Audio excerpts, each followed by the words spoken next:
এক champions trophy নিয়ে কত শত নাটক, নানা ধরনের শঙ্কা, অনিশ্চয়তা সঙ্গী করে অবশেষে হাইব্রিড মডেলে অনুষ্ঠিত হতে যাচ্ছে এই টুর্নামেন্ট। ভারত পাকিস্তানে গিয়ে খেলবেন আর পাকিস্তানও আয়োজক সত্ত্ব হারাতে নারাজ। এমন জটিল পরিস্থিতি থেকে উত্তরণে দফায় দফায় বৈঠক করে অবশেষে হাইব্রিড মডেলেই হয় সমাধান। পাকিস্তানে ভারতের খেলতে না যাওয়ার সিদ্ধান্ত মূলত রাজনৈতিক দ্বন্দ্বের জেরে। দুদেশের রাজনৈতিক বৈরিতার কারণেই এমন জটিলতা তৈরি হয়। সে সমস্যার সমাধান খুঁজতে গিয়ে বেশ বেগ পোহাতে হয়েছে আইসিসিকেও। হাইব্রিড মডেলের টুর্নামেন্ট আয়োজনের সিদ্ধান্তের পর হঠাৎই সরব অবস্থানে বিসিসিআই এর সহ সভাপতি রাজীব শুক্লা। পাকিস্তানে গিয়ে না খেলার সিদ্ধান্ত ভারত সরকারের। শুধু তাই নয়, পাকিস্তান ভারতের ক্রিকেটারদের জন্য নিরাপদ নয় বলে মন্তব্য করেছেন তিনি।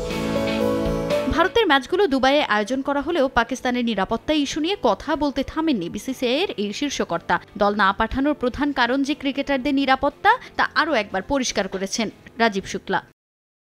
আমাদের কাছে সবচেয়ে গুরুত্বপূর্ণ বিষয় হলো ক্রিকেটারদের নিরাপত্তা। খেলোয়াড়দের পাকিস্তানে পাঠিয়ে আমরা কোনো প্রকার ঝুঁকি নিতে পারি না। আমরা সমস্যার সমাধানের ব্যাপারে আশাবাদী। এদিকে শুধু নিরাপত্তাই নয়, দুদেশ সমঝোতায় এসে সমাধানের পথ খোঁজার চেষ্টা করবে বলে প্রত্যাশা রাজীব শুক্লার। আইসিসির সিদ্ধান্তে দুদেশই সম্মত হবে বলেও মনে করেন তিনি। বিসিসিআই চায় প্রতিযোগিতা হোক হাইব্রিড মডেলে। আইসিসি চেয়ারম্যান বিষয়টি খতিয়ে দেখছেন। তিনি পাকিস্তান ক্রিকেট বোর্ডের কর্তাদের সঙ্গে কথা বলেছেন। আমাদের আশা, ভারত এবং পাকিস্তান উভয় দেশ কোনো রকম তিক্ততা ছাড়াই সম্মত হবে এবং বন্ধুত্বপূর্ণ সমাধান পাওয়া যাবে। চ্যাম্পিয়ন্স ট্রফি মাঠে গড়াতে 3 মাস সময় বাকি থাকলেও এখনও চূড়ান্ত কোনো সূচি প্রকাশ করা হয়নি। ধারণা করা হচ্ছে আগামী সপ্তাহের মধ্যেই টুর্নামেন্টের শিডিউল প্রকাশ করবে পিসিবি। তাজিন খন্দকার, সময় সংবাদ।